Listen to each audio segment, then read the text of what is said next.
যারা বলেন যে স্বামী থাকতে কেন মেয়েরা ইনকাম করবে, কেন তারা নিজের পায়ে দাঁড়াবে, তাদের উদ্দেশ্যে আজকে একটা কথা বলি। স্বামীর টাকা হজম করা এতটাও সহজ না রে বোন।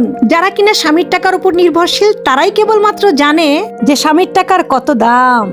প্রতি পদে পদে স্বামী বুঝিয়ে দেয় যে এটা তার টাকা, এটা তোমার টাকা না। সে কষ্ট করে টাকা ইনকাম করেছে, তুমি এ টাকা ইনকাম করনি। তুমি হচ্ছে এই টাকা বসে বসে শুধু খাও। সংসারে দুটা কাজ করো, তার বিনিময়ে তার টাকা তুমি খাচ্ছ, ঠিক আছে? স্বামীর টাকা হজম করতেও একটা মেয়েকে তার আত্মসম্মান বোধ খুইয়ে তারপরে সেই টাকা হজম করতে হয়। তারপরেও কিন্তু হজম হয় না। কিন্তু আমরা মেয়ে মানুষ কি করব? হজম না হলেও হজম করে নেই।